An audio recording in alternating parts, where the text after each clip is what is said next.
የቀድሞ የመድፈኞቹ ተጫዋች ቴሪ ሆነሪ ከቡካዮ ሳካ ጋር እጅግ አስደናቂ ቆይታ ከትላንትናው ጨዋታ በኋላ አድርገው ነበር። እንደምታስታውሱት የአርሰናሉ ፈረንሳዊው ድንቅ አጥቂ ቴሪ ሆነሪ በሳንቲያጎ በርናባው ከዚህ በፊት ለአርሰናል ብቸኛዋን ግብ ባስገራሚ ሁኔታ አስቆጥሮ አርሰናል እንዲያልፍ አድርጎ ነበር። ያንን ዛሬ ከደገመው ቡካዮ ሳካ ጋር እጅግ አስደናቂ ቆይታ ከትላንትናው ጨዋታ በኋላ አድርጓል። ቡካዮ ሳካም ስለ ሳታት ፔናልቲና ስለ በርካታ ጉዳዮች አንስቶ ተናግሯል። የማንቸስተር ዩናይትዱ ተጫዋች ሪዮ ፈርዲናንድም ስለ ቡካዮ ሳካ አስደናቂ ንግግሩን አድርጓል። ሰላም ጤና ይስጥልኝ ውድ አድማጭ ተመልካቾቼ እንደምናችሁ፣ አብርሃም ፍቅሬ ነኝ። የዕለቱን ወሳኝ መረጃ ወደ እናንተ ለማድረስ የስቱዲዮ ሰዓቴን አክብሬ ተገኝቻለሁ። በነገራችን ላይ በርካቶቻችሁ ሰብስክራይብ ሳታደርጉ የዩቲዩብ ቻናሌን ተከታተላላችሁ። አንድ ጊዜ በአክብሮት ሰብስክራይብ እንድታደርጉ ልጋብዛችሁ። እንደ ሁል ጊዜው ቪዲዮ ለበርካቶች እንዲደርስ ከመጀመራችሁ በፊት አንድ ጊዜ የላይክ ምልክቷን ተጫኑ። በቀጥታ ወደ ዛሬዎቹ መረጃ ልውሰዳችሁ። እጅግ ጣፋጭ ድል፣ እጅግ አስደሳች ምሽት ያሳለፉት የሰሜን ለንደኖቹ መድፈኞቹ ሪያል ማድሪድን ካፈራረሱት በኋላ በርካታ ሀሳቦችና ጉዳዮች እየተነሱ ይገኛሉ። በተለይም ቡካዮ ሳካ ጋር የተያያዙ በርካታ ጉዳዮች እየተነሱ ሲገኙ በትላንትናው ጨዋታ በጨዋታው ጅማሬ ላይ የፍጹም ቅጣት ምት ቢስትም እጅግ በአስደናቂ ሁኔታ ቱቢ ኮርቱዋን አጋድሞ በቺፕ ያስቆጠረው ቡካዮ ሳካ አሁንም የመድፈኞቹ ወሳኝ ሰው መሆኑን አስመስክሯል። በነገራችን ላይ በትላንትናው ጨዋታ እረፍት ሰዓት ላይ ቡካዮ ሳካ ወደ መልበሻ ክፍል በሚሄድበት ሰዓት የሪያል ማድሪዱ ተጫዋች ዳኒ ካራቫል ቡካዮ ሳካን ለመረበሽ ሄዶ ሊጣላው ሞክሯል። በነገራችን ላይ ቡካዮ ሳካ ታስታውሱት እንደሆነ ከዚህ ቀደም በጋዜጠኞች ራስን እንደነ ቪኒሲየስ ጁኒየር እና ሮድሪጎ ትልቅ ተጫዋች ነኝ ብለህ ታምናለህ ወይ ተብሎ ሲጠየቅ ምንም ማለት አልፈልግም፣ ራሳችሁ መስክሩ፣ እኔ ግን ያን ያህል ብዙም የራኩ አይመስለኝም፣ የዓለም ምርጡ ለመባል ብዙም የሚጠበቅብኝ አይመስለኝም ሲል ስለራሱ ተናግሮ ነበር። ታዲያ ትላንትና ሪያል ማድሪዶችን ወደዛ ሲያጋድም ያመሸው ጥቁሩ አልማዝ እረፍት ሰዓት ሲወጣ ጠብቆ የሪያል ማድሪዱ ተጫዋች ዳኒ ካራቫል ሊጣላው ፈልጎ ሲሰድበው እንደነበረም ተስተውሏል። ታዲያ ዳኒ ካራቫል በዚህ ምክንያት 4 ጨዋታዎችን እንደሚቀጣ የተሰማ ሲሆን ምናልባትም ከዛ በላይ ጨዋታዎችንም ሊቀጣ እንደሚችል ተዘግቧል። ቡካዮ ሳካ ብቻ ሳይሆን ጁድ ቤሊንግሃምም ከሀገሩ ልጅ ዲክላን ራይስ ጋር እግሩን ይዞ ጎትቶ ጥሎ ሊጣላው ሙከራ ሲያደርግ የታየ ሲሆን ይህም እንግዲህ ሪያል ማድሪዶች እጅግ ባልጠበቁትና ባላሰቡት መልኩ በሰሜን ለንደኑ ክለብ አርሰናል በጨዋታ ብልጫ የመሸነፋቸው ምክንያት ሲሆን በርካታ የሪያል ማድሪድ ተጫዋቾች እንዲብረከረኩ አድርጓል።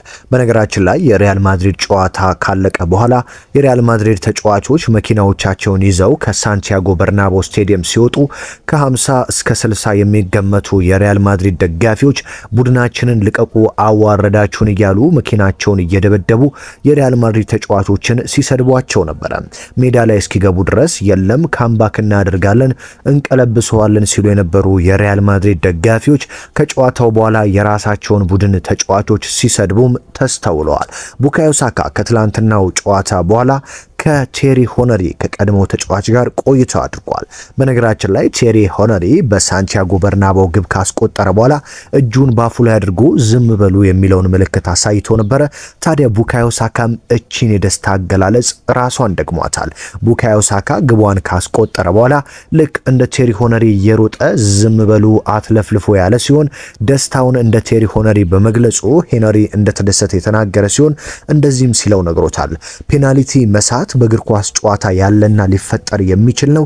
ፍጹም ቅጣት ምቱን መሳትህ ምንም ማለት አይደለም ሲል ቡካዮ ሳካን ያበረታታው ሲሆን እኔ እንደውም ፍጹም ቅጣት ምቱን ስትስት ምናልባት የጫና ነገር ሊኖርብህ ይችላል ብዬ ፈርቼ ነበር። ያንተ ስነ ልቦና ግን እጅግ ትልቅ መሆኑን ፍጹም ቅጣት መቷን ብትስትም በአስደናቂ ሁኔታ ግብ አስቆጥረህ አሳይተሃል። አንተ እጅግ በጣም ለአርሰናል የምትገባ ተጫዋች ነህ። በጨዋታው ባደረከው ነገር እጅግ ኮርቼ ባለው ሲል ቴሪ ሆነሪ ቡካዮ ሳካን አድንቆታል። ቡካዮ ሳካ በበኩሉ ዘንድሮ የአውሮፓ ሻምፒዮንስ ሊግን እናሸንፋለን ብዬ አስባለሁ። እስከዛሬ ድረስ አላምንም ነበር፣ አሁን ግን በቡድኔ ማመን ጀምሬያለሁ ብለዋል። በሜዳችንም ሆነ ከሜዳችን ውጪ በአውሮፓ ውስጥ ምርጥ ቡድኖችን መርታት እንችላለን። ይህንን ማየት ትችላላችሁ። ስለዚህ ሻምፒዮንስ ሊግን ማሸነፍ እንደምንችል ማመን እፈልጋለሁ፣ እንችላለን ብዬ አስባለሁ ሲል ተናግሯል። ቡካዮ ሳካን ከዚህ ቀደም አይችልም ወርልድ ክላስ ተጫዋች አይደለም ሲለው የነበረው የማንቸስተር ዩናይትዱ የተከላካይ ስፍራ ተጫዋች ሪዮ ፈርዲናንድ ከትላንትናው ጨዋታ በኋላ ግን ስለ ቡካዮ ሳካ እንዲህ ሲል ተናግሯል። እስከዛሬ አትችልም ማለቴ ስህተት ነበረ። አንተ እጅግ ድንቅ ተጫዋች ነህ። ወርልድ ክላስ አይደለም ያልኩት እኔ ተሳስቻለሁ። አንተ የዓለማችን ምርጥ ተጫዋቾች መካከል አንደኛው ነህ። you are a world class player ሲል መስክሮለታል። አሰልጣኝ ሚኬል አርቴታ ለፔፕ ጋርዲዮላ ደውለው እንደነበረ ተናገሩ። የመድፈኞቹ አለቃ ሱፐር ማይክ ማርቲያን አርቴታ ከጨዋታው በኋላ ሁል ጊዜ አሰልጣኝ ፔፕ ጋርዲዮላን እጅግ አድርጌ አመሰግነዋለሁ። ከጨዋታው በፊት ጠዋት ላይ ደውዬለት ነበር። ከባለፈውም ጨዋታ በፊት እንዲያማክረኝ ደውዬለት ነበር። እሱን በአደባባይ እንዳመሰግነው ፍቀዱልኝ ሲል ጠይቋል። አሰልጣኝ ሚኬል አርቴታ ስለ ፔፕ ጋርዲዮላ ተናግሬ አልጨርስም፣ እሱ ጓደኛዬ አማካሪ ነው ሲል ተናግሯል። ያለ ጋርዲዮላ እዚህ አልሆንም ነበር ያሉት ሚኬል አርቴታ ክብሩን አሰልጣኝ ፔፕ ጋርዲዮላ ይውሰድ ብለዋል። እኔ እሱ ባያምንብኝ ኖሮ አሁን እንደምታዩኝ ትልቅ አሰልጣኝ መሆን አልችልም ነበር፣ እዚህ ቦታ አልገኝም ነበር በማለት ገልጸዋል። ከጋርዲዮላ ጋር በስልክ አውርተን ነበር። እሱን አመስጋኝ ነኝ፣ ሁሉ ጊዜ አመሰግነዋለሁ ሲል ተደምጧል። እሱ አምኖብኝ ምክትል አሰልጣኝ ያደረገኝ እሱ ነው። ለ4 ዓመታት አብሬው ስሰራ ትልቅ እንደምሆን እየነገረኝ እንደሚያምንብኝ ሲነግረኝ አሳድጎኛል። እሱ አርአያዬ ነው። ዛሬ የተፈጠረው ነገር ሁሉ የተፈጠረው በሱ ምክንያት ነው ሲሉ የመድፈኞቹ አለቃ ሚኬል አርቴታ ስለ ፔፕ ጋርዲዮላ ተናግረዋል። በህይወቴ እጅግ ምርጡን ምሽት ነው ያሳለፍኩት ያሉት ሚካኤል አርቴታ የአውሮፓ ሻምፒዮንስ ሊግ ዋንጫን ለማሸነፍ የቻሉትን ሁሉ እንደሚያደርጉ ተናግረዋል። በነገራችን ላይ በግማሽ ፍጻሜው ብቸኛ ዋንጫ ያላሸነፉት አርሰናልና ፓሪስ ሰን ጀርሜን በግማሽ ፍጻሜ ይገናኛሉ። ባርሴሎና 5 ጊዜ ሻምፒዮንስ ሊግ ያሸነፈ ሲሆን ኢንተር ሚላን 3 ጊዜ አሸንፏል። አርሰናልና ፓሪስ ሰን ጀርሜን የአውሮፓ ሻምፒዮንስ ሊግን አሸንፈው አያውቁም። 4 የተለያዩ ክለቦች 4 የተለያዩ ሀገራትን ወክለው በአንድ የውድድር መድረክ ታላቁን ዋንጫ ለማንሳት ግማሽ ፍጻሜ ላይ ተገኝተዋል።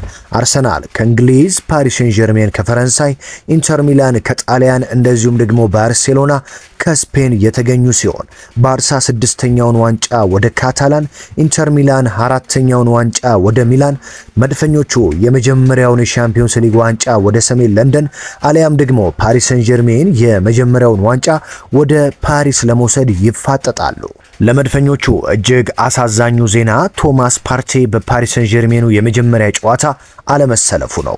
በነገራችን ላይ ቶማስ ፓርቴ በትላንትናው ምሽት እጅግ ያልተገባ የቢጫ ካርድን ተመልክቷል። ታዲያ የቢጫ ካርዱን ሲመለከትም የአርሰናሉ ድንቅ ተጫዋች ዲክላን ራይስ ልክ እንደ ሕፃን ልጅ እየቆነጠጠ ሲቆጣውም ታይቷል። ምን አስበነው? ገና ብዙ ጨዋታ እኮ ይጠብቀናል፣ እንዴት በዚህ ምክንያት ባለቀ ሰዓት ቢጫ ካርድ ትመለከታለህ ሲለውም ተቆጥቷል። ቶማስ ፓርቴም ባጠፋው ጥፋት ተጸጽቶ የዲክላን ራይስን ቁጣና ተግሳጽ ወደ ውስጡ ውጦ እያዘነም ሄዷል። በነገራችን ላይ ቶማስ ፓርቴ ለአርሰናል እጅግ ወሳኝ ተጫዋች ሲሆን በሪያል ማድሪዱ ሁለቱም ጨዋታ ላይ የመሃል ሜዳውን በመቆጣጠር አርሰናል ማጥቃት ሲፈልግ እንዲያጠቃ፣ መከላከል ሲፈልግ እንዲከላከል ሚዛኑን በመጠበቅ ረገድ ይህ ጋናዊ የበርካቶች የመድፉ ደጋፊዎች ተወዳጅ ተጫዋች ቢጫ ካርድ መመልከቱ በርካቶችን አሳስቧል፣ አስደንግጧል። ቶማስ ፓርቴ የቢጫ ካርድ በመመልከቱ ምክንያት የመጀመሪያው ጨዋታ ከ13 ቀናት በኋላ በኤምሬትስ ሲደረግ አይሰለፍም። ታዲያ በሱ ቦታ የሚሰለፈው ምናልባትም ጆርጊኒሆ ካልሆነም ደግሞ ኢታን ዋኔሪ ሊሆኑ እንደሚችሉ የተገለጸ ሲሆን ይህም ለአርሰናል ትልቅ ማጣት እንደሆነ ተዘግቧል። ከጉዳት በላይ ነው የቶማስ ፓርቴን ማጣት የሚሉት በርካታ የአርሰናል ደጋፊዎች አርሰናል በሜዳው ስለሆነ ግዴታ ፓሪስ ሰን ጀርሜንን አሸንፎ ነው ወደ ፈረንሳይ ማቅናት ያለበት ብለው ያምናሉ። ታዲያ የቶማስ ፓርቴ በአማካኝ ስፍራ ላይ አለመኖር የፓሪስ ሰን ጀርሜን የመሃል ሜዳ ተጫዋቾች በመሃል ሜዳው ላይ በአርሰናል ላይ ብልጫ እንዲወስዱ ተሰክቷል። ነገር ግን ሁሉ ጊዜ መፍትሄ የማያጡት አሰልጣኝ ሚኬል አርቴታ ለጋብሪኤል ማጋሌሽ፣ ለካይ ሃቨርት እንደዚሁም ደግሞ ለጋብሪኤል ጄሱስ ጉዳት መፍትሄ እንዳመጡት ሁሉ ለቶማስ ፓርቴ የአንድ ጨዋታ ቅጣትም መፍትሄ አያጡም ተብሎ ይገመታል። ታዲያ አሰልጣኝ ሚኬል አርቴታ ለዚህ ካሁኑ መፍትሄ ማሰብ እንደሚጀምሩ የተገለጸ ሲሆን መድፈኞቹ ዘንድሮ እስከ ዋንጫው ድረስ የመጓዝ አቅም እንዳላቸው በሪያል ማድሪዱ ጨዋታ ለዓለም ሁሉ አሳይተዋል። ካሁን በኋላ አርሰናልን የሚገጥሙ ቡድኖች ሁሉ ፈርተውና ተንቀጥቅጠው ወደ ሜዳ እንደሚገቡም ግልጽ ሆነ ይመስላል። አሰልጣኝ ሚኬል አርቴታ በተለይም በተከላካይ ስፍራ ከኔዘርላንድ ያመጡት ጁሪያን ቲምበርና የ18 ዓመቱ ማይልስ ሉዊስ ስኬሊ እጅግ አስደናቂ ብቃታቸውን ያሳዩ ሲሆን በፓሪስ ሰን ጀርሜኑ ጨዋታ የፒኤስጂዎቹን ወሳኝ አጥቂዎች ዴምቤሌንና ኪቪቻ ክቫራትስኬሊያን እነዚህ ሁለት የመስመር ተከላካዮች ቀጥ አድርገው ያቆማሉ ተብሎም ይታሰባል።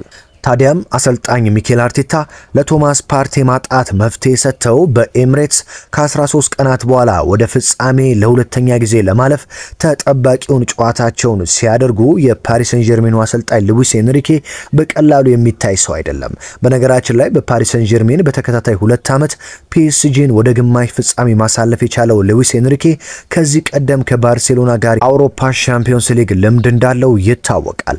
ታዲያ አሰልጣኝ ሚኬል አርቴታ ከኚህ ስፔናዊ አቻቸው አሰልጣኝ ጋር የሚፋጠጡ ሲሆን ማን ጥሎ ማን ያልፋል የበርካቶች ጥያቄ ነው። በቶማስ ፓርቴ በኩልስ መድፈኞቹ ማንን ያሰልፋሉ የምንመለከተው ጉዳይ ነው። ውድ አድማጭ ተመልካቾቼ የዕለቱን ወሳኝ ጥንክር አብርሃም ፍቅሬ ወደ እናንተ እንዲባመረ መልኩ አደረስኩኝ። ቻናላችን በአጭር ጊዜ እጅግ ተወዳጅነትን አትርፈዋል። ከልብ እያመሰገንኩኝ ከሀገር ውስጥም ከሀገር ውጭም የምትገኙ ተመልካቾቼ ለቻናሌ አዲስ ከሆናችሁ የደወል ምልክቷን በመጫን ቤተሰብ እንድትሆኑ በአክብሮት እየጋበዝኩኝ ቤተሰብ በመሆን በየዕለቱ ወሳኝ መረጃዎችን ማግኘት ትችላላችሁ። በሌላ ጥንክር በሌላ መረጃ እስከምንገናኝ ሰላም ተመኘሁላችሁ።